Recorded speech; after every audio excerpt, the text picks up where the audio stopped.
ही संविधान जागर यात्रा संविधान जागर समितीच्या वतीने आत्ताच ताईंनी बोलताना उल्लेख केला की ज्या ठिकाणी शोषितांना वंचितांना पिण्याच्या पाण्याचा अधिकार शेकडो वर्षापासून ज्यांना वंचित ठेवण्यात आलेलं होतं, तर अशा महाडला परमपूजनीय बोधिसत्व डॉक्टर बाबासाहेब आंबेडकरांनी ज्या क्रांतीभूमी महाड जी सत्याग्रह भूमी आहे, तर अशा ह्या सत्याग्रह भूमीमधून डॉक्टर बाबासाहेब आंबेडकरांनी पिण्याचा अधिकार सर्वांना बहाल केला. तर अशा पवित्र अशा सत्याग्रह भूमीतून ही संविधान जागर यात्रा सुरू झालेली आहे आणि महाराष्ट्रातील सर्व जिल्ह्यांमध्ये 6,500 किलोमीटरचा प्रवास करत आज ही आपल्या शहरामध्ये ही जागर यात्रा आलेली आहे. तर ही जागर यात्रा काढण्याची आवश्यकता का वाटली या संविधान जागर समितीच्या सर्व सदस्यांना, संयोजकांना? तर आपल्याला माहिती आहे की मागील काही दिवसांपासून एक फेक नॅरेटिव्ह सेट केला जात होता की कुठंतरी हे संविधान बदललं जाणार आहे, म्हणूनचं राज्य येणार आहे, हुकुमशाही प्रस्थापित केली जाणार आहे.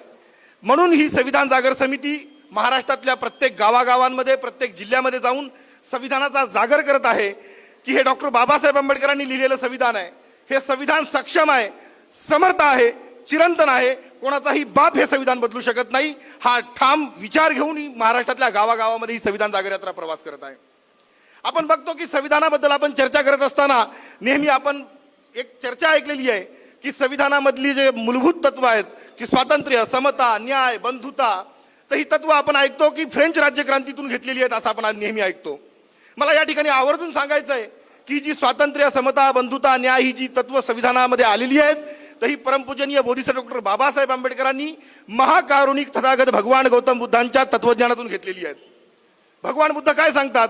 भगवान बुद्ध सांगतात की सब पापस्य अकरणं कुशलस्य उपसंपदा सचित्त परियोदंपणं येतेन बुद्धान शासन. म्हणजे काय? तर सर्व प्रकारच्या पापांचा नाश करणे, पुण्य संपादित करणे आणि वाईट कर्मांचा त्याग करणे म्हणजे पापकर्मांचा त्याग करणे आणि स्वचित्त शुद्ध करणे. तर असा हा जो शुद्ध भारतीय विचार आहे, भारतीय परंपरेचा विचार आहे, तर ह्या भारतीय परंपरेतील शुद्ध अशा विचाराचा परिपाक म्हणजे हे भारतीय संविधान आहे. आणि या संविधानामध्ये कशा पद्धतीने हे संविधान सक्षम आहे, त्याचे अनुच्छेद आणि कायदेशीर प्रक्रिया सर्व आमचे जे संविधानाचे अभ्यासक आहेत, मार्गदर्शक आहेत, ते विस्तृतपणे आपल्याला सांगतील. आपण बघतो की डॉक्टर बाबासाहेब आंबेडकरांचं नाव घेऊन समाजामध्ये वेगवेगळ्या प्रकारचे विचार पेरले जातात. मला या ठिकाणी आवर्जून सांगायचं की डॉक्टर बाबासाहेब आंबेडकरांसारखा तत्कालीन त्या काळामध्ये प्रखर राष्ट्रभक्त आपल्याला शोधूनही सापडणार नाही. कारण का सापडणार नाही? कारण डॉक्टर बाबासाहेब आंबेडकर नेहमी म्हणतात की I am firstly Indian, I am lastly Indian. म्हणजे मी प्रथमता भारतीय आहे आणि मी अंतिमता भारतीय आहे. अनेक विचारवंतांनी लोकशाहीच्या वेगवेगळ्या व्याख्या केलेल्या आहेत.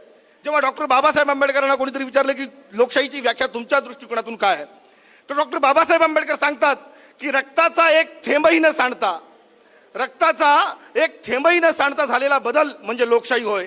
तर अशा पद्धतीनं अहिंसेवरती प्रचंड ज्यांचा विश्वास आहे, श्रद्धा आहे, असे डॉक्टर बाबासाहेब आंबेडकर की जे या भारत भूमीवरती प्रचंड असं प्रेम करतात. तर अशा या डॉक्टर बाबासाहेब आंबेडकरांनी आपल्याला सांगितलं की शिका, संघटित व्हा, संघर्ष करा.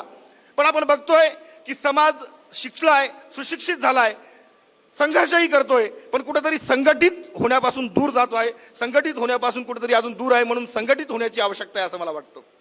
डॉक्टर बाबासाहेब आंबेडकरांसारखा प्रकांड पंडित म्हणजे डॉक्टर बाबासाहेब आंबेडकरांच्या नुसत्या शिक्षणाच्या डिग्र्या जरी वाचायच्या म्हटलं तर माझ्यासारख्या तरुणाला धाप लागते की MA, PhD, DSc, LLD, DLIT, JP, barrister at law. म्हणजे आपण विचार करू शकतो की तत्कालीन इतक्या हाल अपेष्टा सहन करून डॉक्टर बाबासाहेब आंबेडकरांनी प्रचंड मान म्हणजे प्रचंड अपमान सहन करून डॉक्टर बाबासाहेब आंबेडकरांनी ह्या देशामध्ये आपलं शिक्षण घेतलं, आपल्या समाजाला अधिकार दिले आणि फक्त समाजापुरते अधिकार दिले नाहीत, तर हा संपूर्ण राष्ट्र नवनिर्मितीकडे सर्वांगीण विकास या देशाचा कसा होईल अशा तरतुदी या संविधानामध्ये केल्या.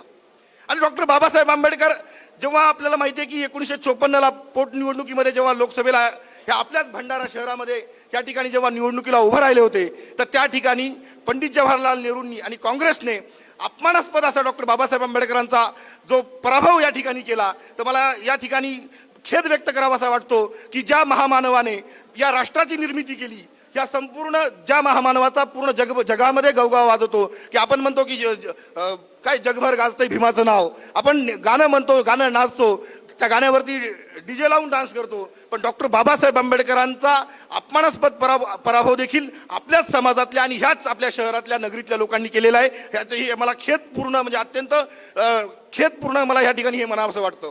म्हणजे डॉक्टर बाबासाहेब आंबेडकरांचा विचार घेऊन जात असताना आज आपण बघतो की काँग्रेसवाल्यांना कुठेतरी बाबासाहेब आंबेडकरांचा आज आपल्याला बघतो की आपल्याला पुळका आलेला आहे. आपण जर इतिहासात बघितलं तर महात्मा गांधी आणि पुणे करार आणि डॉक्टर बाबासाहेब आंबेडकर सर्व इथं सुशिक्षित लोक आहेत, आपल्याला मी त्याच्यामध्ये फार त्याच्या इतिहासात जाऊन सांगणार नाही, पण कशा पद्धतीनं महात्मा गांधी असतील, पंडित जवाहरलाल नेहरू असतील किंवा काँग्रेस असतील, म्हणजे काँग्रेसच्या एका वरिष्ठ नेत्याने जेव्हा संविधान सभेची निवडणूक होत असताना एक काँग्रेसचा नेता म्हणतो की संविधान सभेमध्ये बाबासाहेब आंबेडकर येऊ नयेत म्हणून आम्ही दरवाजेच काय तर खिडक्या देखील बंद केलेल्या आहेत. तर अशा पद्धतीनं प्रचंड त्रास सहन करून डॉक्टर बाबासाहेब आंबेडकरांनी ह्या देशाची घटना लिहिली आणि ही देशाची घटना लिहून आम्हा सर्वांच्या मूलभूत अधिकारांचा याच्यामध्ये अंतर्भाव केलेला आहे आणि ही घटना सक्षम आहे, समर्थ आहे, कोणीही ही घटना बदलू शकत नाही.